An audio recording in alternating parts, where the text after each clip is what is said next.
नमस्कार, हमें है आपकी सेहत का ख्याल। हेल्थ प्लस के एक नए अंक में आपका स्वागत है। मैं हूं रजनीश कौर। दर्शकों, जैसे कि ये माना जाता है और कहा जाता है कि बरसात का मौसम बहुत ही सुहावना होता है। बरसात का मौसम जहां हमें गर्मी से निजात देता है, वहीं चारों तरफ हरियाली ही हरियाली देखने को मिलती है। पर कई बार यही मौसम हमारी सेहत को भी प्रभावित करता है। हवा में नमी और बारिश की पानी में पनपे जीवाणु हमारी सेहत पर सीधा सीधा वार करते हैं। लगातार होती बरसात के कारण हमारी त्वचा पर भी असर पड़ता है। कई बार हम स्किन की बीमारियों से ग्रसित हो जाते हैं। इन बीमारियों से किस तरीके से बचा जाए, क्या क्या सावधानियां बरतनी चाहिए, इसके बारे में विशेष जानकारी के लिए आज हमारे साथ हैं skin and aesthetic physician doctor Ayushi Mangotra. Doctor साहब, आपका बहुत बहुत स्वागत है। Thank you. डॉक्टर साहब, सबसे पहले तो हम ये जानना चाहेंगे, जैसे कि आप जानते हैं कि ये बारिश का मौसम है, यहाँ पे बहुत सारे जीवाणु पनपते हैं इस मौसम में। तो इस मौसम में हमें किन किन सावधानियों को बरतना चाहिए और क्या क्या हमें ऐसे प्रिकॉशंस लेने चाहिए जिससे हम इन बीमारियों से बच सकें? First of all thank you Rajneesh ma'am for inviting me on this platform. And जहाँ तक बात है कि मॉनसून में हम बैक्टीरियल एंड फंगल इन्फेक्शन से कैसे बचें और क्या क्या प्रिकॉशंस फॉलो करें, तो पहली बात है कि हमें इजी वेयर पहनना चाहिए, कॉटन वेयर। ज़्यादा सिंथेटिक एंड ज़्यादा सिल्क बेस्ड कपड़े नहीं पहनने चाहिए, बिकॉज वो स्वेट जो हमारा है उसको एब्जॉर्ब नहीं करते हैं। जितनी डैम्पनेस रहेगी उतनी ज़्यादा फंगल ग्रोथ होगी, बैक्टीरिया ग्रोथ होगी। सेकेंडली, हमें लाइट बेस्ड मॉइस्चराइजर्स भी यूज़ करने चाहिए। जिनकी ऑयली स्किन है वो बहुत लाइट बेस्ड यूज़ करें और जिनकी ड्राई स्किन है वो थिक मॉइस्चराइजर्स यूज़ करें। And specially after taking shower या आफ्टर अगर हम कभी बारिश में भीग जाते हैं तो हमें इस बात का ध्यान रखना चाहिए कि हम अपनी स्किन को, अपनी बॉडी को सबसे पहले ड्राई आउट करें और हम डैम्पनेस से फ्री रहें, क्योंकि मौसम में ऑलरेडी बहुत ज़्यादा मॉइस्चर रहता है। तो अगर हम डैम्पनेस बॉडी में भी रखेंगे, जो तो नेचुरली रहती है, बट जैसे कुछ हमारे बॉडी पार्ट्स हैं, लाइक अंडर आर्म्स हो गए, ग्रॉइन एरिया हो गया, बिटवीन द एल्बोज हो गई, या अंडर द नी, जिससे बैक ऑफ द नी वाला पोर्शन आता है, वो हो गए, तो वहाँ पे बैक्टीरियल ग्रोथ और फंगल ग्रोथ को ज़्यादा एरिया मिलेगा, ह्यूमिडिटी मिलेगी, क्योंकि स्वेट भी होगा और ह्यूमिड एटमॉस्फेयर मिलेगा। तो हमें इन सब चीज़ों का ध्यान रखना चाहिए। डॉक्टर साहब, जैसे कि इस मौसम में खुजली की समस्या आमतौर पर हमें फील करते हैं, महसूस करते हैं, देखने को मिलती है, और कई बार तो इस हद तक हो जाती है कि उस खुजली की जगह पे हमें जख्म हो जाता है। बड़े सारे लोग इस बीमारी से ग्रसित रहते हैं। मैं कुछ ऐसे उपचार आपसे जानना चाहूँगी कि हम घर में बैठे ही या थोड़ा सा ही स्पेंड करने से हम इस चीज़ों से बच सकें। देखिए, जो मॉनसून मौसम है अदरवाइज़ तो वो बहुत अच्छा रहता है, बट स्किन के लिए वो कुछ हद तक अच्छा भी है, बट ज़्यादातर वो हमें इरिटेट ही करता है। जिन लोगों को एलर्जीज़ हैं, जैसे आपने खुजली कहा, ठीक है, खुजली के बहुत टाइप्स रहते हैं। जिन लोगों को एलर्जीज़ हैं वो एग्रावेट होती हैं यूजुअली रेनी सीजन में, जिसे हम कॉमनली हाइव्स या अर्टिकेरिया कह देते हैं, या अगर हम अपनी डोगरी लैंग्वेज में कहें तो शपाकी कह देते हैं। उसमें हमें रेड बड़े बड़े मार्क्स मिलेंगे बॉडी के ऊपर। डोगरी में कहें तो द्रमट यूजुअली हमारे पास पेशेंट इस मैनिफेस्टेशन के साथ आता है। तो उसमें हमें इसी बात का ध्यान रखना है कि हमारी जो स्किन है वो ड्राई रहे। ड्राई से मेरा मतलब ये नहीं है कि बिल्कुल सूखी हो जाए, पानी से थोड़ा दूर रहे, मॉइस्चर कंटेंट उसका मेंटेन रहे। हम अच्छे से अपनी स्किन को लुब्रिकेट करें, अच्छा मॉइस्चराइज़र यूज़ करें और light based antibacterial shower gels या फिर आप कह सकते हैं बॉडी वॉश यूज़ करें। मैम, जैसे कि आप जानते हैं कि अब बरसात का मौसम है, तो बरसात में हमें बाहर निकलना पड़ता है, तो कई बार हम बरसात में भीग भी जाते हैं। तो उस वक्त हम जैसे ऑफिस जा रहे हैं, बरसात में हम भीग चुके, तो हमें क्या प्रिकॉशंस लेने चाहिए, कैसे सुखाना चाहिए, और उसके बाद त्वचा को किस तरीके से हाइड्रेट या उससे कहेंगे मॉइस्चराइज करना चाहिए? देखिए, जैसे मैंने पहले भी बताया कि मेन की जो है पूरी स्किन केयर में, चाहे वो आपकी बॉडी हो, आपका फेस का स्किन हो, या कोई भी पूरी स्किन, यूजुअली सबसे बड़ा ऑर्गन है हमारी बॉडी का, तो उसके लिए मेनली यही है कि वही मॉइस्चर और डैम्पनेस को हम मेंटेन करके रखें। अगर आप बारिश में भीग भी रहे हैं तो जैसे ही आप नॉर्मल एरिया में आते हैं जहाँ पे बारिश नहीं है, से जैसे आपने कहा ऑफिस में भीग रहे हैं, तो पहले तो ट्राई करें कि आप एक एक्स्ट्रा अपने साथ पेयर ऑफ क्लोथ्स कैरी करें, बट हर टाइम तो वो पॉसिबल भी नहीं होता है। तो पहले तो सिचुएशन को हम अवॉइड ही करेंगे। इन केस अगर ऐसा नहीं हो रहा है तो हम जल्दी से अपनी बॉडी को, अपने कपड़ों को ड्राई आउट करें, उसमें भी ध्यान रखें। ऐसा नहीं है कि आप बाहर से भीग के आए तो आप एसी के आगे आ जाएंगे या फैन के आगे आ जाएंगे, इससे आपको एक्सपोजर हो जाएगा, देन आपको फीवर, सोर थ्रोट, दूसरी चीज़ स्टार्ट हो जाएगी। नॉर्मल टेम्परेचर पे पहले थोड़ी देर रेस्ट करें, देन आप फ़ैन या एयर कंडीशन तो मैं नहीं बोलूँगी, बट चलो स्टिल आजकल सभी जगह होता है, अपनी बॉडी को ड्राई करें, क्लोथ्स को ड्राई आउट करें, एक बार प्लेन वाटर लेके वॉश करें फेस, हैंड्स, एंड एक मॉइस्चराइज़र अपने बैग में या अपने कार में ज़रूर कैरी करें, नॉर्मल मॉइस्चराइज़र विद सनस्क्रीन, सो जो आप अप्लाई कर सकें आफ्टर मॉइस्चराइजिंग, आप एक सनस्क्रीन भी अप्लाई कर सकें। यूजुअली हम सबका ये कॉन्सेप्ट रहता है कि धूप में ही सनस्क्रीन लगाना है, ऐसा नहीं है। अगर सूरज नहीं आ रहा है धूप के साथ बट बाहर रोशनी तो हो रही है, ये हम सबको पता है कि रोशनी जो होती है वो सूरज के कारण ही हो रही है, इट्स जस्ट बिकॉज ऑफ सन। तो यूवी रेज तो हैं, अगर आज धूप नहीं है उस एक्सटेंट में नहीं होंगी बट यूवी रेज तो रहेंगी, तो एक लाइट मॉइस्चराइजर के साथ आप ऊपर से एक सनस्क्रीन का कोट करें। मैम जैसे कि आपने बोला कि अभी सनस्क्रीन का, तो एक और चीज़ मेरे दिमाग में आ रही है कि जनरली क्या होता है जब बारिश होती है उसके बाद दूसरे दिन बहुत चिलचिलाती धूप होती है, चुभती हुई धूप होती है, हम सनस्क्रीन तो हम यूजली हम अप्लाई करते हैं। इसके अलावा भी हमें क्या क्या प्रिकॉशंस रखनी चाहिए, क्योंकि ये मोस्टली होता है कि सन बर्न हो जाता है, सन से स्किन जो है सेंसिटिव होती है तो बहुत ज़्यादा इफेक्ट होता है। तो इसके बारे में थोड़ा सा हमें डिटेल में दर्शकों को बताएं, क्योंकि ये सब हमको बाहर निकलना है और हमें इससे बचना है, तो हम जानना चाहेंगे आपसे। देखिए, सन आना, धूप आना, उसका एक ही सॉल्यूशन है, दैट इज़ सनस्क्रीन, जो मैंने आपको पहले भी बताया। मैं अभी भी यही बोलूँगी कि उसको आप कंटिन्यूटी यूज़ में रखिए। यूजुअली नॉर्मली हम लोग क्या सोचते हैं कि आज हम ऑफिस नहीं जा रहे, कॉलेज नहीं जा रहे, आज तो हम घर पे ही हैं, तो हम सनस्क्रीन नहीं अप्लाई करेंगे, हम धूप में नहीं जा रहे। वही जो मैंने पहले कहा, ऐसा नहीं है। आप अगर अपने घर में भी हैं, रोशनी तो आपकी खिड़कियों से आपके घर में आ रही है ना, तो यूवी रेज भी उनके साथ आ रही हैं, तो सनस्क्रीन तो आपको अप्लाई करना ही है। एंड जिन लोगों की सेंसिटिव स्किन है, यूजुअली उन्हें सनबर्न होता है, तो वो डबल कोट कर सकते हैं या फिर किसी अच्छे फिजिशियन, स्किन स्पेशलिस्ट को दिखाकर एक कॉर्टिकोस्टेरॉइड ले सकते हैं, ट्रॉपिकल स्टेरॉइड, जो बहुत कम मात्रा में हम एक जस्ट लेयर यूज़ करते हैं, सो दैट हमारा जितना भी रेडनेस या जो भी बम्पीनेस या जितना भी हमारा यू कैन से कि स्किन रैश आ जाता है सन से, एक मॉइस्चराइज़र से पहले एक थिन कोट वो अप्लाई करें, देन ऊपर मॉइस्चराइज़र अप्लाई करें, देन सनस्क्रीन अप्लाई करें। बट इसके साथ मैं एक बात और ज़रूर ऐड करना चाहूँगी, ट्रॉपिकल स्टेरॉइड से मेरा मतलब ये नहीं है कि हम फ्रिक्वेंट यूज़ में उसको यूज़ करें, अंडर फिजिशियंस, डॉक्टर्स गाइडेंस ही यूज़ करें and up to for some days use करें जब तक आपको वो रेडनेस है, बट उस चीज़ को कंसिडर करें। सेकेंडली, यूजुअली आजकल तो मेल्स भी, ना कि सिर्फ फीमेल्स, बहुत एक्टिव इंग्रेडिएंट्स यूज़ करते हैं अपने स्किन केयर में, morning skin care, evening skin care. Like evening skin care में सपोज अगर हम एक्टिव्स यूज़ कर रहे हैं जिसमें हमारे रेटिनोल्स आ जाते हैं, AHA BHAs आ जाते हैं, AHA BHAs की ही अगर मैं बात करूँ, ग्लाइकोलिक एसिड्स एंड ऑल, ये सभी एक्टिव इंग्रेडिएंट्स हैं। कुछ लोग toner active ingredient based use करते हैं, कुछ लोग सीरम्स यूज़ करते हैं। तो जो लोग ये सब चीज़ें एक्टिव्स यूज़ कर रहे हैं अपनी स्किन केयर में, उनके लिए तो धूप से बचना और स्किन केयर में सनस्क्रीन को ऐड करना इज़ मैंडेटरी। अदरवाइज नॉर्मली आपकी स्किन बर्न नहीं होगी, बट इस तरीके से ज़रूर बर्न हो जाएगी। And one more thing I want to add here, जिन लेडीज़ को या जिन मेल्स को भी फ्रेकल्स या ब्लेमिशेस का इशू है, वो एक पर्टिकुलर नॉर्मली हम एक ट्यूब यूज़ करते हैं, पेशेंट खुद ही यूज़ कर लेता है, नॉर्मली आपको ओवर द टेबल केमिस्ट पे मिल जाती हैं। वो अगर कोई यूज़ कर रहा है तो अपने डॉक्टर से एक बार रिकन्सिडर कर ले कि वो नाइट में ही यूज़ करे और बिना सनस्क्रीन के उसके साथ बाहर ना आए। मैम जैसे कि आपने बताया कि स्किन में कितनी प्रॉब्लम्स होती हैं, इसके साथ ही कुछ बीमारियां भी हैं जो हमें इस मौसम में ज़्यादातर देखने को मिलती हैं, जिसमें सबसे पहले मैं जिक्र करूंगी दांत का। और इसमें दांत की बीमारी जो है आमतौर पर इस मौसम में हमें मैक्सिमम देखने को मिलती है और लोग खुजला खुजला कर उसमें जख्म कर देते हैं। पहले तो ये बताइए कि ये होता क्यों है और इसके लिए हमें कोई ऐसी एक दवाई या ऐसा कोई उपचार बताइए जिससे हम इससे बच सकें। देखिए, जो आपने भी बात की दांत की, इसे हम कॉमन लैंग्वेज में रिंग वॉर्म कह देते हैं।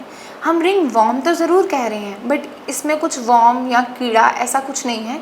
It's just a fungal infection that is tinea. अगर वो पैर पे होता है तो हम उसे टीनिया पेडिस या एथलीट फुट कह देते हैं। सिर पे होता है टीनिया कैपिटस कह देते हैं। इस तरीके से जहाँ जहाँ होता है उसके अलग अलग वर्ड्स हम उसके साथ में यूज़ करते हैं। तो मेनली इसमें क्या होता है, स्टार्टिंग नॉर्मल इच और हल्का सा राउंड बनने से स्टार्ट होती है। सम टाइम होती है, सम टाइम इचिंग भी नहीं होती है, राउंड भी नहीं बनता है। डिस्कलरेशन होती है स्किन की, ग्रेइश, ब्राउनिश या ब्लैकिश। जब उसमें हमें इरिटेशन स्टार्ट होती है तो हम और इच करते हैं, इच इच इच करते उसको खुद ही हम रेड से ब्लडी से उसके ऊपर एक वाइट क्रस्ट फॉर्म कर देते हैं। तो इसमें मैं आपको यही बोलूँगी कि उसको जैसे ही आपको कुछ भी स्किन का लगे कुछ हो रहा है तो पहले तो आप उसको ल्यूब्रिकेशन कीजिए।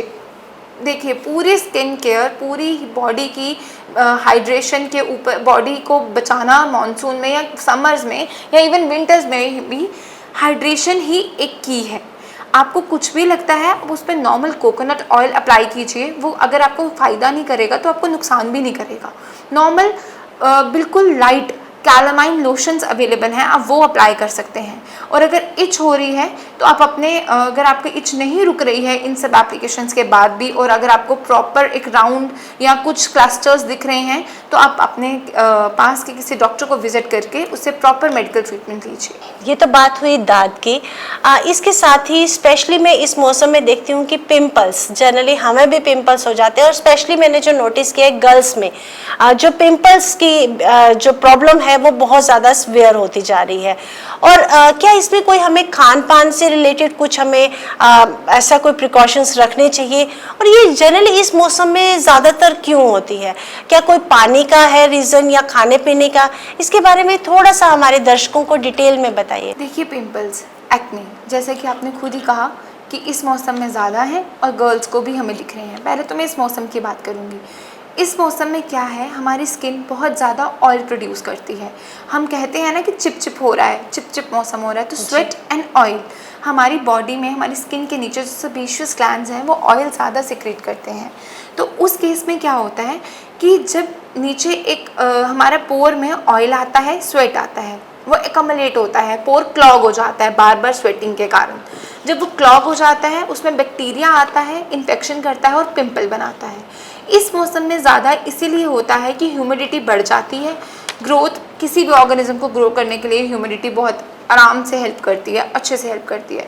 स्वेट भी वही एकमलेट हो रहा है पोर में, ह्यूमिडिटी भी है बाहर से, हम बार बार मुंह पे कुछ ना कुछ अप्लाई कर रहे हैं, या हम सुबह जाते हैं तो सुबह वॉश कर लिया फेस, यूजुअली रात को नहीं वॉश किया, डर्ट भी आ रही है। तो इसलिए इस मौसम में पिंपल ज़्यादा हो रहे हैं क्योंकि ऑयल सिक्रेशन बढ़ रही है हमारी। सेकेंडली, अगर आप बात करूँ मैं गर्ल्स की, तो ऐसा नहीं, गर्ल्स में तो है ही ऑब्वियसली, बट बॉयज़ में भी हमें मेनली देखने को मिल रहे हैं आजकल। टीन एज में तो रहते ही रहते हैं पिंपल्स, सबका अलग अलग एज ग्रुप होता है। किसी में 13, 14, 15 में रहते हैं, किसी में 17 to 21 रहते हैं, बट कुछ लोगों में till from 10, 11 to 20, 21 up to 25 तक भी हमें देखने को मिलता है एक्ने। गर्ल्स में पहले बात करते हैं, गर्ल्स में बहुत से फैक्टर्स होते हैं। हार्मोनल इशू आजकल मेन फैक्टर है। PCOS और PCOD बहुत कॉमनली आजकल गर्ल्स में देखने को मिल रहा है। उन गर्ल्स में भी जिनमें मेंसेस स्टार्ट भी नहीं हुए या मैनियार कभी जस्ट एक साइकिल उन्हें एक्सपीरियंस हुआ है, प्रॉपर मेंस्ट्रुएशन स्टार्ट भी नहीं हुआ है, उन्हें भी हमें आजकल PCOD, PCOS दिख रहा है। सेकेंडली, हमारा लाइफस्टाइल स्ट्रेस बहुत ज़्यादा है, तो PCOD, PCOS हो रहा है, तो वो भी एक्ने की तरफ हमें लेकर जा रहा है। सेकेंडली, हमारी लाइफस्टाइल मॉडिफिकेशंस हमें नीडेड हैं इसके लिए, जैसे कि हमारा अगर डेयरी इंटेक बहुत ज़्यादा है, लाइक ऑयली इंटेक बहुत ज़्यादा है, जैसे मैंने आपको बताया सेबेशियस ग्लैंड वाला, वैसे ही अगर हम ऑयली चीज़ें ज़्यादा ले रहे हैं तो हमें पिंपल्स बहुत ज़्यादा हो रहे हैं। एंड मेल्स में तो यूजुअली ही कुदरत की ही ऐसी बनाई हुई चीज़ है कि मेल्स की स्किन मोटी होती है, उनमें सेबेशियस ग्लैंड ज़्यादा होते हैं।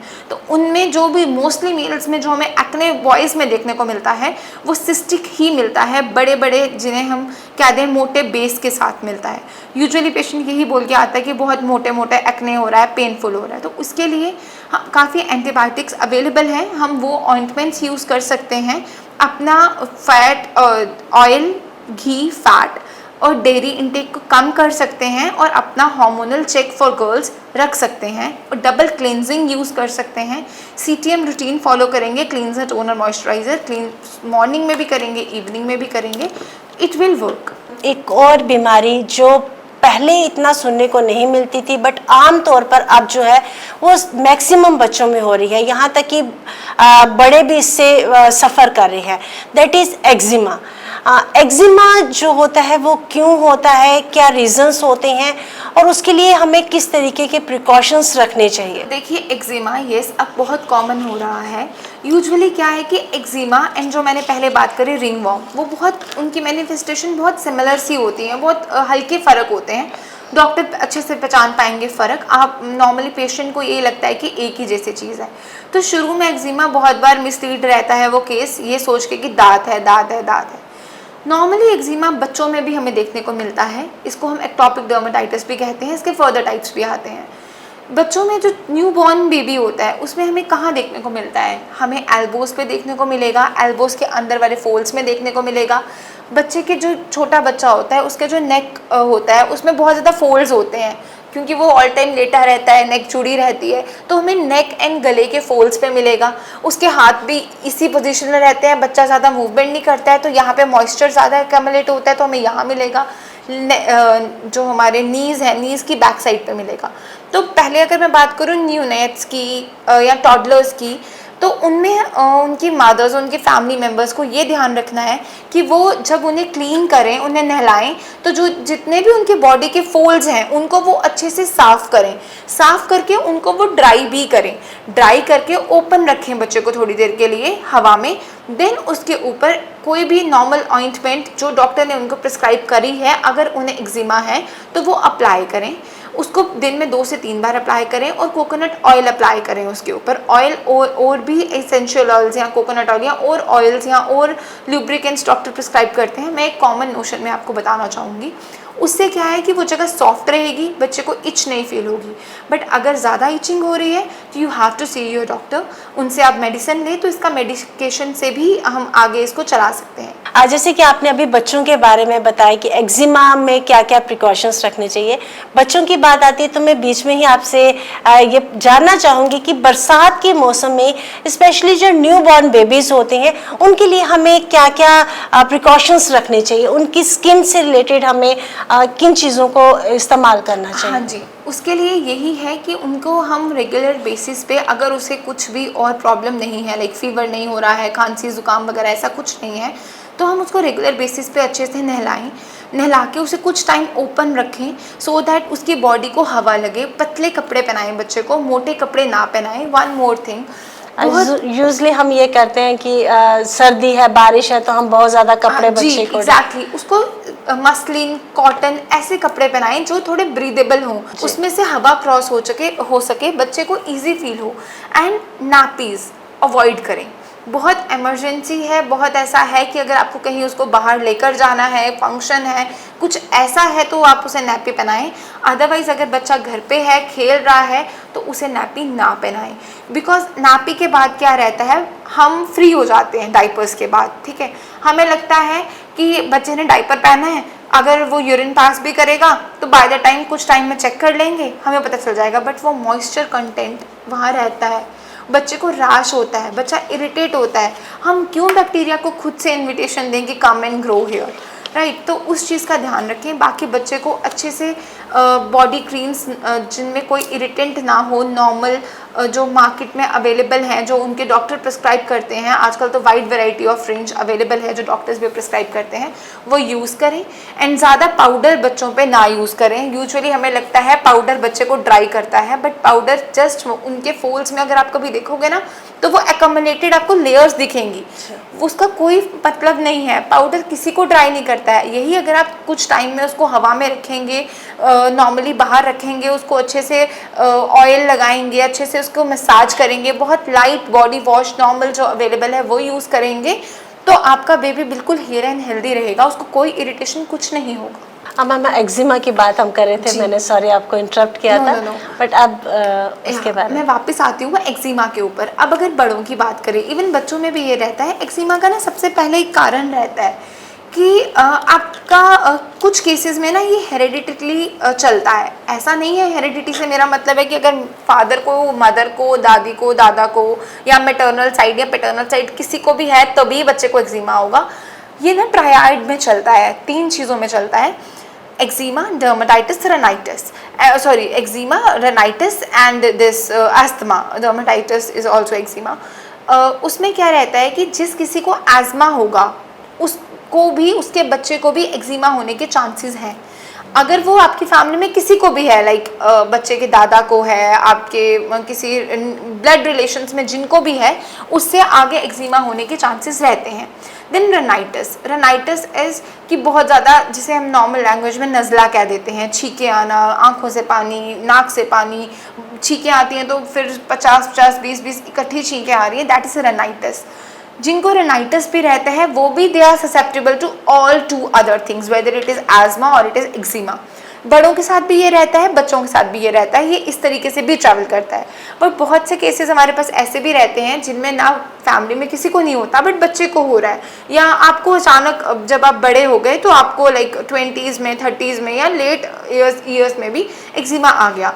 तो उस केसेस में अच्छे टॉपिकल स्टेरॉइड्स यूज़ करें, अच्छी ट्यूब्स यूज़ करें, अपनी बॉडी को लुब्रिकेटेड रखें, अपनी मेडिकेशन प्रॉपरली लें। और अगर आपको जितनी बार भी इचिंग या खारिश, खुजली एक्सपीरियंस होती है, आप उतनी बार ही कैलामाइन लोशन, सूदिंग लोशंस होते हैं, वो यूज़ करें। And yes, one more thing, जिन लोगों को एक्जिमा रहता है वो बहुत हार्श, हम अपने से बहुत समझदारी करते हैं, डिटोल्स, सेवलॉन्स, इस तरीके के स्ट्रॉन्ग एंटीबैक्टीरियल चीज़ें यूज़ करके, बट ये बहुत ज़्यादा ड्राई आउट कर देते हैं स्किन को। जितना आपका स्किन ड्राई रहेगा उतना आपका एक्जिमा बढ़ेगा। तो पूरे स्किन में ल्यूब्रिकेशन एंड मॉइस्चर को हटाना, ह्यूमस को हटाना इज़ द की। मैम जैसे कि आपने बोला कि ये जेनेटिक है और जनरेशन टू जनरेशन होती है, क्या ये बीमारियाँ जो हैं ये ट्रांसफ़र भी होती हैं पर्सन टू पर्सन? जी, जो ये रिंग वर्म मैं पहले बात कर रही थी ना, जिसे हम दांत कह देते हैं, वो कंटेजियस है, वो ट्रांसफ़र होता है। बट एक्जिमा जो है वो ट्रांसफ़र नहीं होता है, इट इज़ नॉन कंटेजियस। ये एक हमारी बॉडी में जीन म्यूटेशन हो जाती है, म्यूटेशन से मेरा मतलब है एक जीन चेंज हो जाता है, तो ये होता है। एंड वन मोर थिंग, हमें इचिंग ही अवॉइड करनी है। देखिए, कोई भी स्किन लीजन होता है ना, उसमें हमारा प्रॉब्लम कहाँ पे आता है, आप डॉक्टर को विजिट कर रहे हो, डॉक्टर आपको कोई ऑइंटमेंट दे रहा है, कुछ भी दे रहा है, तो उसमें क्या रहता है, आप इचिंग कर रहे हो। आप जितना स्किन खुद से खुद को रिपेयर कर रही है बॉडी मैकेनिज्म से, जब आपको वापस उस पर इच हुआ, आपने वापस उसको खारिज करी। अगर वो 0 to 1 आई थी, आपने इच करके उसको वापस 0 लेके, वो 0 to 1 ये साइकिल ब्रेक ही नहीं होता, वो बेचारी आगे मूव ही नहीं कर पाती हमारी हीलिंग। तो इसीलिए अगर हम उसको उस पर एक लेयर रखेंगे, 2 to 3 टाइम्स हम अपनी ऑइंटमेंट अप्लाई करेंगे एक्जिमा में या किसी भी स्किन लेशन में, तो वो क्या होगा, वो आगे रिपेयर की और आगे बढ़ पाएगी। मैम दांत की बात की, ये जो एक्जिमा है, इसके साथ साथ इस मौसम में जनरली हम देखते हैं कि बच्चों में मीजल्स और चिकन पॉक्स की बीमारी भी ज़्यादातर प्रिवेल करती है। इस मौसम में ही क्यों करती है और क्या रीज़न रहता है और क्या प्रिकॉशंस इसके लिए हमें चाहिए? देखिए, पर्टिकुलरली ये कह पाना कि इसी मौसम में क्यों प्रिवेल कर रही है, ये मैं इसको 100% इसके साथ नहीं जाना चाहूँगी। यूजुअली इस मौसम में प्रिवेल करती है, उसका रीज़न यही है कि नमी है मौसम में भी, हर जगह पे भी, तो जितने भी ऑर्गेनिजम्स होते हैं उनको ये एक ही सबस्टांस मिलता है, तो वो इजीली ग्रो कर पाते हैं। दूसरा, इसलिए ज़्यादा फैल जाता है इस मौसम में एक किसी को हुआ, उसको खांसी भी हुई, ज़ुकाम भी हुआ, उसने छींका, स्वेट हुआ, कुछ भी हुआ, वो किसी और के कांटेक्ट में आया, ड्रॉपलेट इन्फेक्शन जिसे हम कह देते हैं, किसी और को भी हो गया। तो इससे हमें लगता है कि इसी मौसम में फैल रहा है। यूजुअली जब भी चेंज ऑफ वेदर रहता है, खासकर स्प्रिंग एंड विंटर्स, तब ये ज़्यादा होता है। एंड रही बात चिकन, ये होता कैसे है, वायरस से होता है, वर्सेला वायरस से होता है। इसकी प्रिकॉशंस के लिए तो जो वैक्सीन्स हैं वो बच्चों में लगती ही हैं, 12 मंथ्स पे लगती है, देन सेकेंड डोज उसका 12 to 15 के बीच में रिपीट होता है, देन बड़ों में 4 to 6 में भी लगती है, और जिनको नहीं लगी तो वो 13 के बाद जो लगवाना चाहते हैं वो 4 वीक्स के गैप पे फर्स्ट एंड सेकेंड डोज ले सकते हैं। मैम ये लाइफ में ये मिथ है या ये फैक्ट है कि एक बार होता ही होता है? देखिए, ऐसा नहीं है, बहुत बार नहीं भी होता है, बट यूजुअली ये होता ही है। क्यों? क्योंकि हम एक बार इस वायरस को एक्सपोज हो जाते हैं, देन हमें इम्यूनिटी आ जाती है, तो दूसरी बार नहीं होता है। आजकल कुछ ऐसे केसेस भी देखे गए हैं जिन्हें दूसरी बार भी हुआ है, but that are very rare. और मे बी किसी और चीज़ के साथ बचपन में घर वालों ने किसी और चीज़ के साथ उसको रिलेट कर लिया होगा या मिक्स कर लिया होगा, उन्हें तब चिकन पॉक्स लगा होगा। एक और चीज़ मैं इसमें ऐड करना चाहूँगी, चिकन पॉक्स ऐसा नहीं है कि बच्चों को ही होता है, जिस किसी को नहीं हुआ होगा बड़े को भी होगा, अगर वैक्सीनेशन नहीं लगी होगी या इम्यूनिटी नहीं आई होगी। चिकन पॉक्स जब भी किसी को होगा, वो हमारी बॉडी में 10 से 20 दिन या 10 से 15 दिन पहले वो वायरस आ चुका होता है। उसकी मैनिफेस्टेशन, उसका बाहर आना हमको 10 से 15 दिन के बाद दिखता है, जब हमें लगता है कि हमें चिकन पॉक्स हो गया, जबकि हो वो 15 दिन पहले चुका होता है। और जितना कंटामिनेशन होना होता है उससे हम फैला चुके होते हैं, जितना फैलना होता है, राइट। क्योंकि सडनली ही खारिश और वो नहीं वो छोटे छोटे जो बम्प्स जिनको हम पिस्ट्यूल्स कहते हैं वो नहीं आते हैं। आपका कई बार हल्का पेट खराब होगा, आपको बुखार लगेगा, अनईजी फील होगा, हेडेक होगी, तो इसके बाद हमारी बॉडी पे स्मॉल बम्प्स आएंगे रेड कलर के, देन 3 स्टेजेस में रहेगा, देन वो वाटरी होंगे, पहले रेडिश होंगे, वाटरी होंगे, देन वो स्कैब बनेंगे। तो इसमें हमें होगी इरिटेशन। जब हमें इरिटेशन हो तो हमें इसके ऊपर कैलामाइन, वही लोशंस, हिस्टोकैलामाइन लोशंस लगाने चाहिए। खारिश के लिए एंटीहिस्टामिन ड्रग्स लेनी चाहिए, डॉक्टर के पास जाके उन्हें विजिट करना चाहिए। और antiviral remedy most important, it's a virus, इसको ये किल एंटीवायरल से होगा, एंटीवायरल मेडिकेशन से होगा, तो हमें डॉक्टर को विजिट करना चाहिए। एंड एक और चीज़ जो नॉर्मली हमारे मिथ्स हैं कि हमें झाड़ फूंक करवानी चाहिए, माता के ले जाना चाहिए, इस सब चीज़ में क्या होता है, 10 से 15 दिन निकल जाते हैं, वो ऑटोमेटिकली सबसाइड हो जाता है और हमें लगता है कि उस चीज़ ने काम कर दिया। मैं मानती हूँ इंडिया में ऐसे हैं, एक ऐसे विश्वास है, एंड ठीक है, वो एक अलग जगह पे है, बट इस चीज़ को हमें टोटली इसी चीज़ पे डिपेंड नहीं होना चाहिए। हमें एंटीवायरल मेडिसिन लेनी चाहिए, अदरवाइज़ अगर ये फेटल हो जाए तो ये लाइफ थ्रेटनिंग भी हो सकता है। एंड सेकेंड, इसके साथ में एक और चीज़ ऐड करना चाहूँगी, शिंगल्स।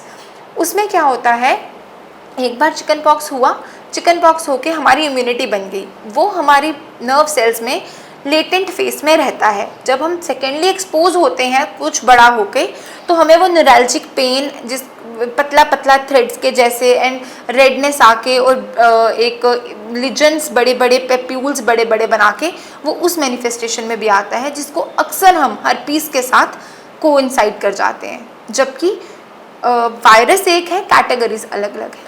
ये तो थी स्किन के से रिलेटेड चीज़ें, बट इसके साथ साथ एक और चीज़ है जो हम जनरली नोटिस करते हैं, वो है हेयर फॉल। बरसात के सीज़न में बहुत ज़्यादा हेयर फॉल होता है, स्कैल्प में भी कई बार दाने हो जाते हैं, फिजीनेस हो जाती है बालों में। वो क्या रीजंस होते हैं और हमें उसके लिए क्या ट्रीटमेंट हमें अडॉप्ट करने चाहिए? जी, हेयर फॉल मानसून में बहुत ज़्यादा हेयर फॉल होता है, रीज़न है स्वेट। वही हमारे बालों में नमी, हमारे बालों में बारिश से हम भीगे, बाल गीले हुए, देन हमने उनको ज़ोर से कॉम्ब किया, वो ऑटोमेटिकली टूटेंगे ही, ठीक है। नॉर्मली 100 स्ट्रैंड्स ऑफ हेयर आना, like normal quantity of hair normally सबके आते हैं, इसको हम हेयर फॉल नहीं कंसिडर करते। 100 से ज़्यादा, लाइक गुच्छों के गुच्छे हम कह देते हैं, हमें खुद में पता चल जाता है कि हमें ज़्यादा हेयर फॉल कब हो रहा है और नॉर्मल बाल कब निकल रहे हैं, राइट। जब भी हमें ये मानसून के सीज़न में ज़्यादा होता है, क्योंकि एक तो डैंड्रफ बढ़ता है, स्कैल्प ऑयली रहता है, जैसे मैंने पहले बताया कि ऑयल सिक्रीशन बढ़ती है, स्वेट रहता है, तो डैंड्रफ फंगल ग्रोथ है, वो भी उसको होस्ट उसको खाना मिलता है, वो उस पर ग्रो करती है। उस केस में हम क्या कर देते हैं, यूजुअली हेयर फॉल में या डैंड्रफ में, इसके साथ ही मैं ऐड करूँगी, हम बहुत ऑयल लगाते हैं क्योंकि हमें लगता है डैंड्रफ ड्राइनेस के कारण हो रहा है, हमारा बाल ड्राई है, हमें बहुत तेल लगाना चाहिए, तेल से हमारी ग्रोथ होती है। ऐसा कुछ नहीं है। हम जितना ऑयल लगाएंगे हम डैंड्रफ को उतना खाना देंगे, डैंड्रफ उतना बढ़ेगा और फिर हम सोचते हैं हमारा डैंड्रफ क्यों सही नहीं हो रहा। अगर आपको हेयर फॉल है, अगर आपको डैंड्रफ है, तो आप बिल्कुल ही ऑयल्स की तरफ मत जाइए। हेयर फॉल के और भी मेजर कारण होते हैं आपका थायराइड, गर्ल्स एंड फीमेल्स में थायराइड, आपका vitamin B12, vitamin D, calcium, ये लेवल्स चेक करवाइए। आपकी बॉडी में आयरन डिफिशिएंसी हो सकती है, आप एनीमिक हो सकते हैं, ये सब टेस्ट अपने चेक करवाइए। देन आप हेयर फॉल का रूट कॉज को जानिए। और डेफिनेटली ये भी हेरिडिटिक होता है, फीमेल्स में तो हार्मोनल भी होता है, जैसे मैंने पहले बात करी थी पीसीओडी की, पीसीओडी के कारण भी हेयर फॉल होता है। तो आप इसको थरोली देखिए, सिर्फ एक ही तरफ ऑयल्स शैम्पूज़ की तरफ मत भागें।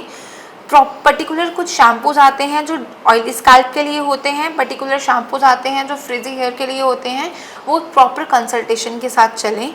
बिल्कुल ही इस भेड़ चाल में मत चलें कि ये ट्रीटमेंट करवा लिया, वो करवा लिया, ये करवा लिया, ये सैलून का ये शैम्पू हो गया, ये वो शैम्पू हो गया। बिल्कुल इसी उस भेड़ चाल में मत चलें जो आजकल बहुत ज़्यादा प्रेवलेंट हो चुका है, उससे बहुत ज़्यादा आपके हेयर और आपके स्कैल्प को नुकसान होगा। मैम, जैसे कि अभी आपने बात की कि जो लेटेस्ट हम टेक्निक्स को अडॉप्ट कर रहे हैं, इसी में साथ साथ सुंदर हर कोई दिखना चाहता है, तो उसके लिए हम नेचुरल चीज़ों को छोड़ के हमने जैसे एंटी एजिंग और जो लेज़र ट्रीटमेंट्स हैं, मैक्सिमम जो यंगस्टर्स हैं हमारे उसको अडॉप्ट कर रहे हैं ताकि वो लंबे समय तक जवान दिखें, सुंदर दिखें। तो क्या आप इन ट्रीटमेंट्स को रिकमेंड करेंगे या ये हमारे स्किन पे कोई एडवर्स इफेक्ट डालती हैं कि नहीं? देखिए, जो नेचुरल चीज़ों की जहाँ तक आपने बात कही, और मैं पिछली बात के साथ ही इसको जोड़ना चाहूँगी, ऑयल्स की मैंने भी बात करी। कुछ ऐसे ऑयल्स हैं या कुछ ऐसी नेचुरल चीज़ें हैं जिनके हमारे पास 100% साइंटिफिक या 100% प्रूवन तो नहीं, बट कुछ हमारे पास आप कह सकते हैं रिसर्च वर्क्स या कुछ थीसिस हैं जिन पे हम रिलाई कर सकते हैं, लाइक रोज़मेरी के अच्छे रिजल्ट्स हमें मिलते हैं, राइट। तो आप वो यूज़ कर सकते हैं। एंड कुछ नेचुरल चीज़ों के भी अच्छा रिजल्ट मिलता है, आप यूज़ कर सकते हैं, लाइक राइस, बहुत ज़्यादा आजकल कोरियन का एंड जापानीज़ टेक्निक्स बहुत प्रेवलेंट हो रही हैं, तो हम उसमें राइस वाटर, राइस पैक्स, ये सब चीज़ें, इनके येस ऑनलाइन भी आप चेक कर सकते हैं। और इनके कुछ रिसर्चेस हैं कि जो हमारे लिए काम करते हैं, क्योंकि इनमें पर्टिकुलर कुछ ऐसे एजेंट्स होते हैं जो स्किन लाइटनिंग में हेल्प करते हैं, बट हर नेचुरल चीज़ नहीं। अभी रिसेंटली मेरे पास एक पेशेंट थे जो ये कह रहे थे कि उन्हें बहुत ज़्यादा फ्रेकल्स थी, तो वो नींबू रगड़ रहे थे अपनी स्किन के ऊपर। वो एक एसिड है, आप उसको स्किन पे लगाएंगे, देन आप बाहर जाएंगे, आप फ्रेकल ठीक करेंगे कि आप डार्कनेस और स्किन पर लेकर आएंगे। तो नेचुरल चीज़ें भी आप लें, बट उसके फैक्ट्स को जानें। और रही बात लेज़र्स की एंड यूथफुलनेस की, देखिए किसी की पर्सनल चॉइस है। बार बार हमें वैक्स या और चीज़ों से अगर कोई लेज़र ऑप्ट करना चाहता है तो मैं सजेस्ट करूँगी इट्स अ गुड थिंग।